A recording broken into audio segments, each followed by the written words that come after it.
اس سارے کھیل میں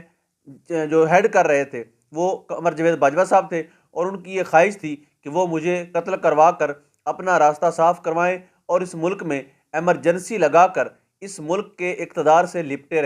چپٹے رہیں۔ یعنی اب دیکھیں کہ انہوں نے اس رجیم چینج کے بعد ایسا کیا نہیں کیا،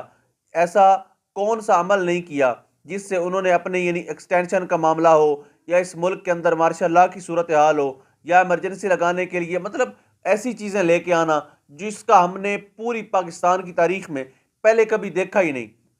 یعنی آمروں کے دور میں بھی اتنی سختی ہم نے نہیں دیکھی تھی کہ عام پاکستانی کے لیے بھی چلنا محال ہو گیا تھا، عام پاکستانی کے لیے بھی اپنے رائٹ کے لیے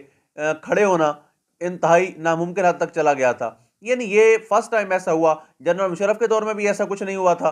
ٹھیک ہے، سختیاں آتی ہیں، ہر دور میں آئی ہیں، جمہوری ملک ہو، کسی آمر کا دور حکومت